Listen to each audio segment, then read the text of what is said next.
Bismillahirrahmanirrahim. Alhamdulillahirabbil alamin. Wa bihi nasta'inu ala umuri dunya waddin. Wassalatu wassalamu ala asyrafil anbiya'i wal mursalin wa ala alihi wa ashabihi wa man tabi'ahu bi ihsanin ila yaumiddin. Amma ba'd.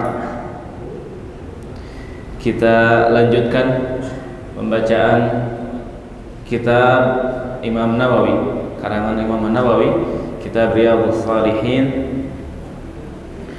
dan kita sudah sampai ke hadis nomor 61. Qala al-Imam Nawawi rahimahullahu taala an Abi Dzar Jundub bin Junadah. Ini Abi Dzar Al-Ghifari, disebutkan nama aslinya. An Abi Dzar, nama aslinya Jundub bin Junadah. Wa Abi Abdurrahman Mu'adz bin Jabal. Kalau ini sebaliknya, nama aslinya lebih ma'ruf dari kunyahnya. Mu'adz bin Jabal, kunyahnya Abu Abdurrahman. Radhiyallahu anhuma. Hadis ini diriwayatkan dari dua sahabat, Abu Dzar yaitu Jundub bin Junadah dan Mu'adz bin Jabal yang kunyahnya Abu Abdurrahman.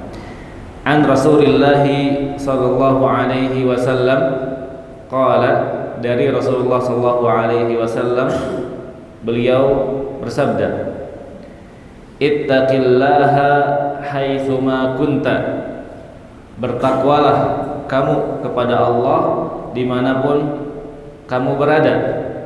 Wa atbi'is sayyi'atal hasanata tamhuha, dan lakukanlah amal baik setelah kamu melakukan kesalahan, maka amal baik itu akan menghapus kesalahan.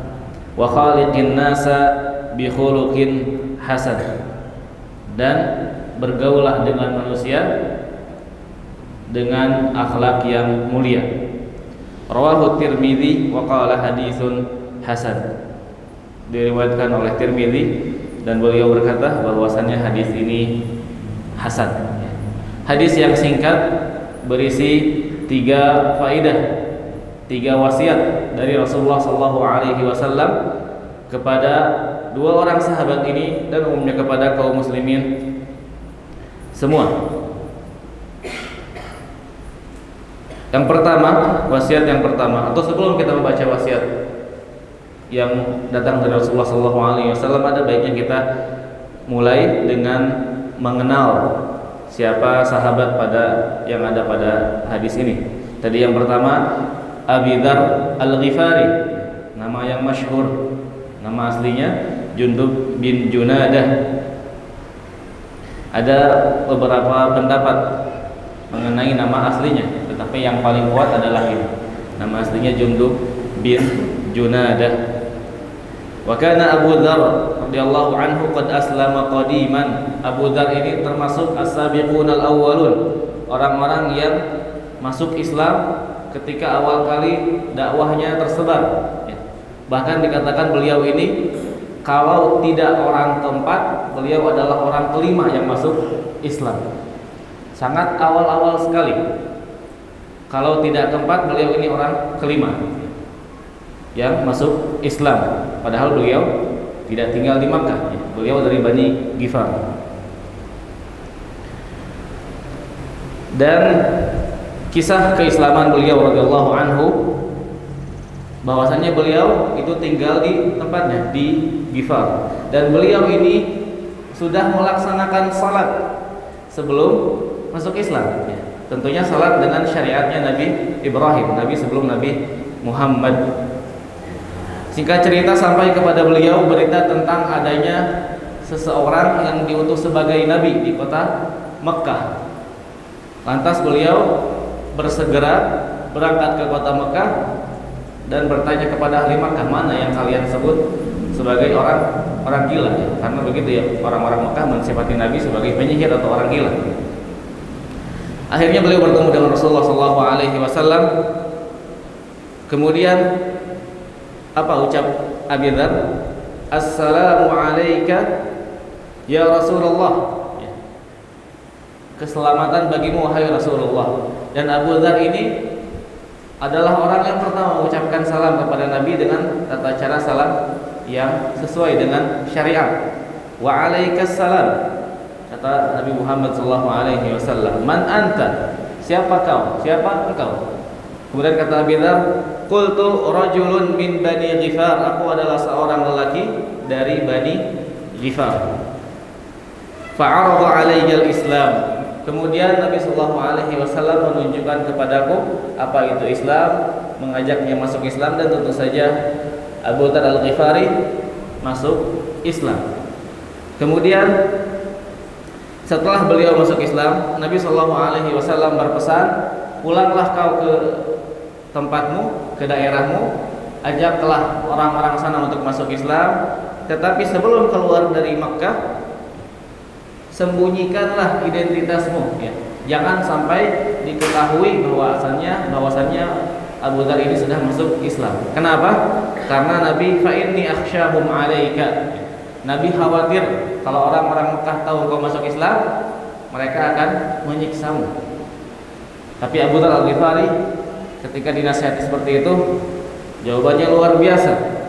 Faqultu, kata Abu Dzar, walladzi nafsi biyadihi, demi zat yang jiwaku ada di tangannya, la asrakhanna biha baina dhahranihim. Ya Rasulullah, orang-orang Quraisy yang kau takutkan mereka akan menyiksaku, demi Allah aku akan berteriak di hadapan mereka akan keislamanku.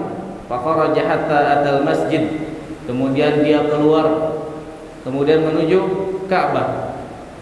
Fanada bi'a'la sautih, kemudian berteriak sekuat tenaga, asyhadu an la ilaha illallah wa asyhadu anna Muhammadan abduhu wa rasuluh.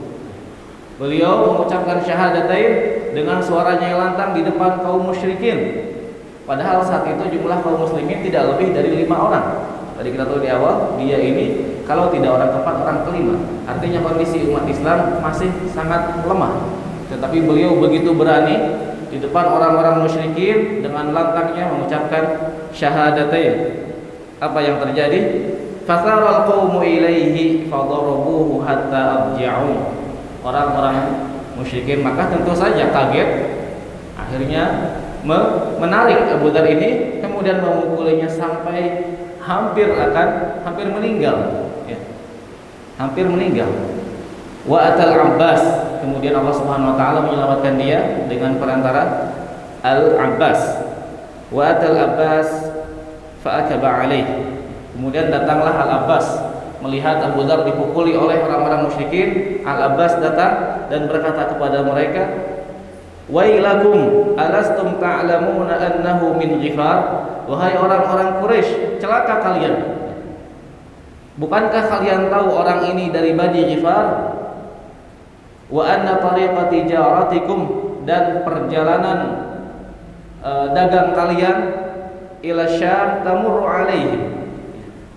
Kita tahu orang-orang Quraisy ketika tiba musim panas, mereka bersafar ke arah Syam dan berdagang di sana.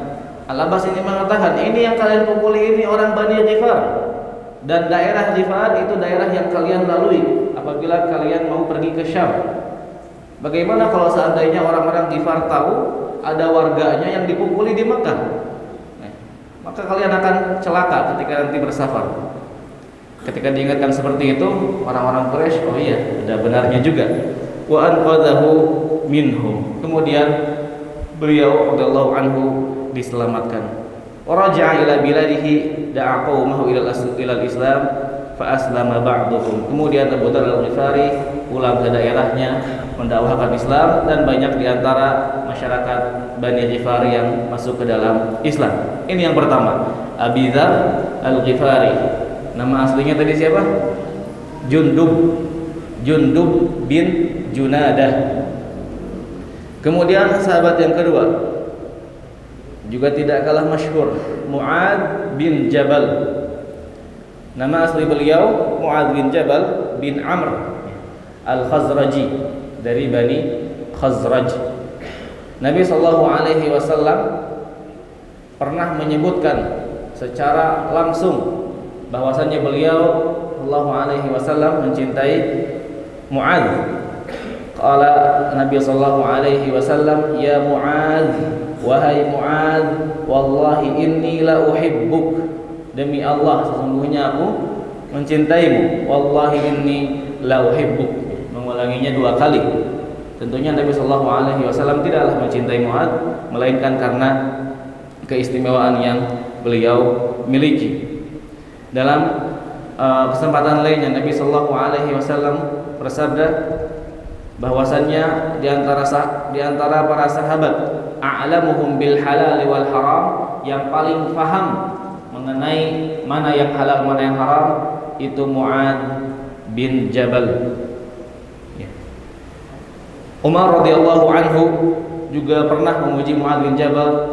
Beliau berkata, "Man arada al-fiqha falyati Mu'adz bin Jabal." Barang siapa ingin mempelajari ilmu fikih, barang siapa yang ingin tata cara ibadahnya benar, maka hendaklah menemui Mu'adz bin Jabal. Dan Mu'adz bin Jabal sebagaimana kita tahu bahwasanya beliau diutus oleh Nabi sallallahu alaihi wasallam pergi ke Yaman untuk mendakwahkan Islam di sana. Nah, itu biografi singkat mengenai 2 sahabat yang ada pada hadis ini. Kemudian masuk ke wasiat yang pertama, ittaqillaha haitsuma kunta. Bertakwalah kepada Allah dimanapun engkau berada. Wattaqwa ijtinabul maharim wa fi'lul awamir. Meninggalkan apa yang Allah larang dan melaksanakan apa yang Allah Subhanahu wa taala perintahkan. Ikhlasan lillah wattiba'an li Rasulillah. Ikhlas karena Allah dan sesuai dengan apa yang diajarkan Rasulullah sallallahu alaihi wasallam. Dan kalimat takwa ini kalimat yang agung. Sedagungnya, kalimat yang agung. Dalam seminggu minimal sekali kita mendengarnya ya, ketika khutbah Jumat. Itu paling minimal. Artinya tidak ada satu khatib pun, tidak ada satu penceramah pun kecuali pasti mengingatkan tentang ketakwaan, tentang pentingnya mengerjakan apa yang Allah perintah dan meninggalkan apa yang Allah larang.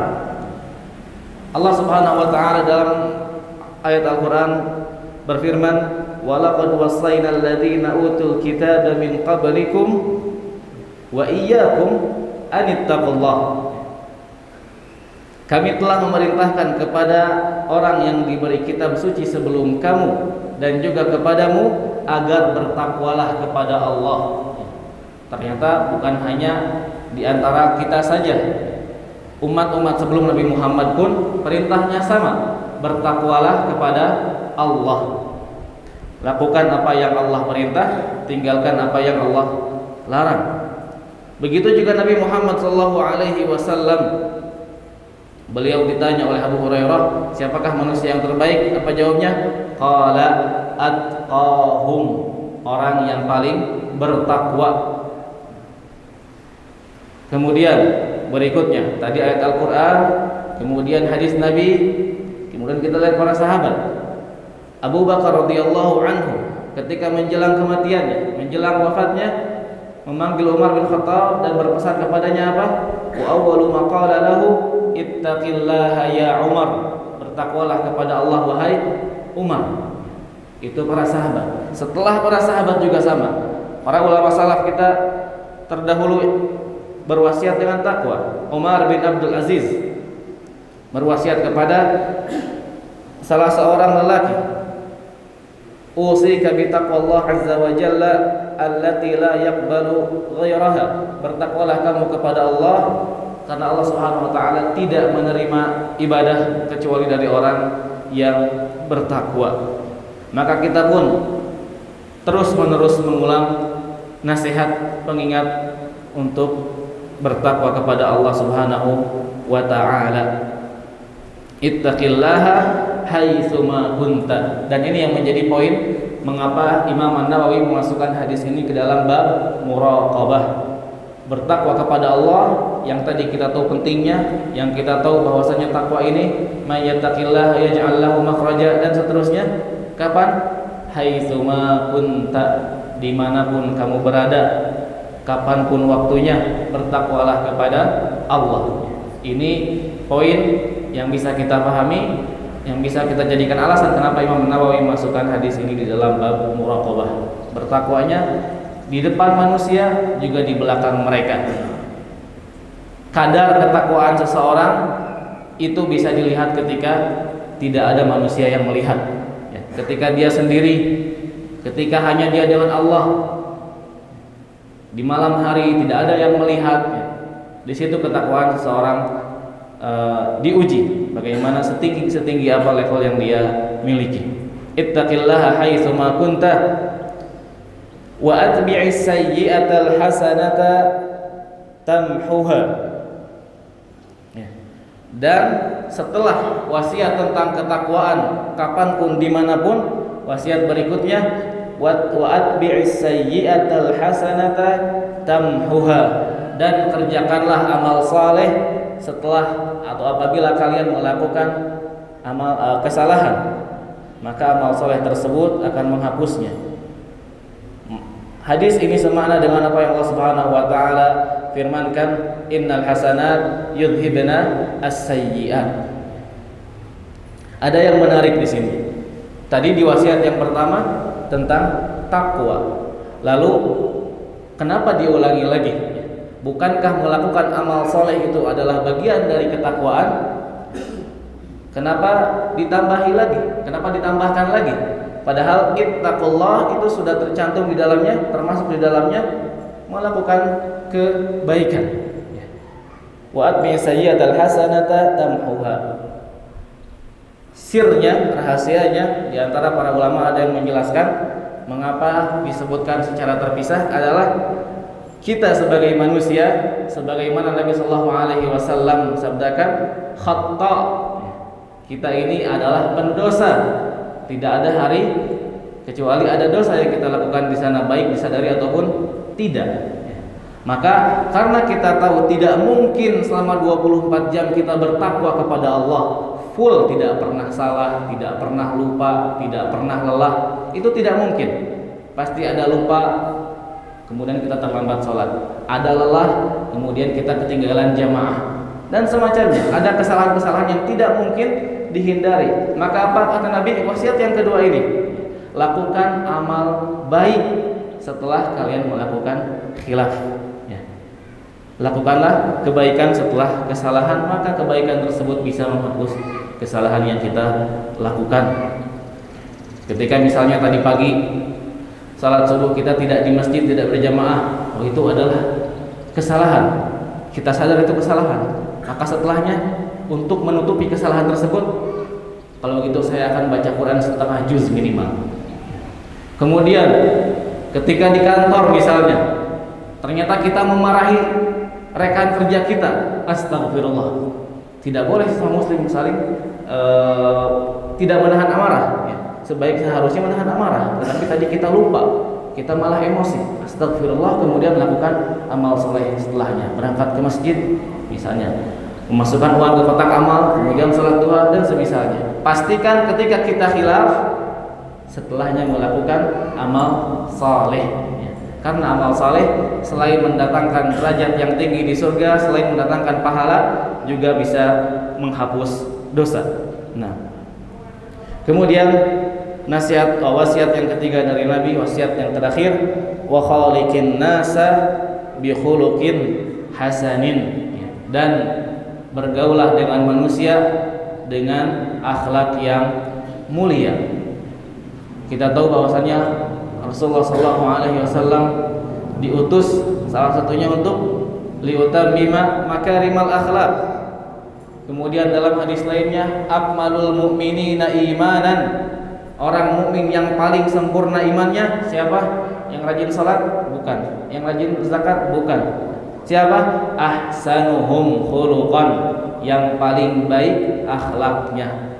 Artinya ketika kita terlalu fokus kita hanya menjaga hubungan kita dengan Allah, yang penting saya rajin tahajud, yang penting saya rajin salat, tapi lupa untuk bersenyum, untuk bertemu dengan saudara kita dengan wajah tersenyum, atau kita lupa untuk mengucapkan terima kasih, atau kita lupa untuk mengucapkan maaf dan akhlak-akhlak baik lainnya, maka itu imannya belum sempurna. Karena keimanan dan ketakwaan itu bukan hanya tentang hubungan kita dengan Allah, tapi juga bagaimana hubungan kita dengan manusia. Pastikan hubungan kepada Allah baik dan hubungan kepada sesama manusia juga baik. Wa khaliqin nasa bi khuluqin hasanin. Ada poin penting di sini. Tadi kita tahu Mu'adz bin Jabal itu diutus oleh Nabi sallallahu alaihi wasallam ke mana? Ke Yaman. Tujuannya apa?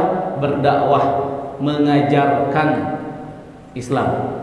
Artinya orang-orang yang memiliki kegiatan atau fokusnya dalam hal mengajar, dalam hal pendidikan, dalam hal mendakwahkan, maka bagi dia untuk memiliki akhlak yang baik itu lebih wajib daripada yang selainnya. Orang-orang yang mengajarkan, yang mendidik, yang mungkin berceramah, yang menyampaikan nasihat, itu harus lebih utama dalam hal akhlak mulia dibanding orang yang lainnya. Nah, itu 3 wasiat Nabi Sallallahu Alaihi Wasallam.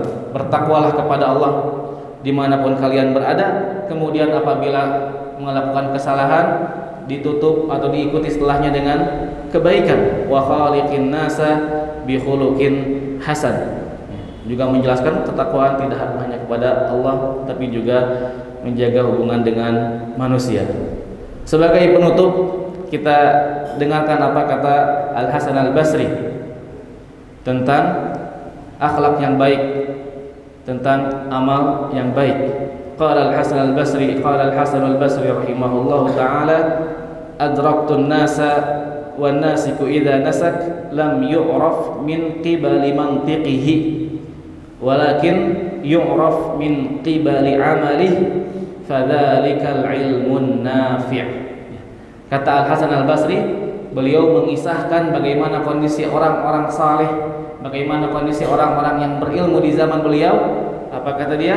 Mereka dikenali itu bukan dengan ucapannya, bukan dengan ceramahnya, bukan dengan karya tulisnya, bukan dengan retorikanya, tapi dengan apa?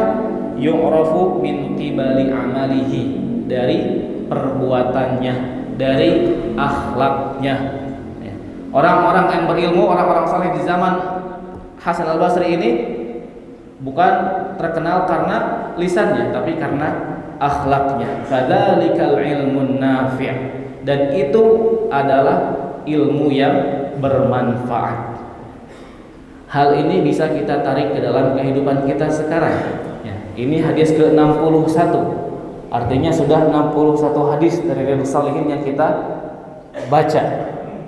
Maka bisa enggak kita jadi orang-orang yang dikenali sebagai orang yang mempelajari Riyadhus Shalihin ini bukan dengan lisan kita, bukan dengan saya di Al-Basam pada zuhur baca Riyadhus Shalihin loh.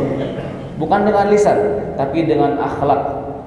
Ketika ada yang mengenali kita, ini nih, ketika saya melihat akhlaknya Kang Ibnu, ini persis seperti hadis yang ada pada bab sidq, kejujurannya misalnya. Begitu juga dengan muraqabah.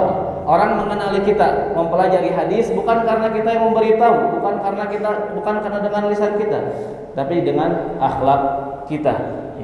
Melihat fulan, ini masya Allah, ini adalah praktik nyata dari hadis di bab muraqabah, dan seterusnya dan seterusnya. Fadzalika al-ilmun nafi', dan itulah ilmu yang bermanfaat.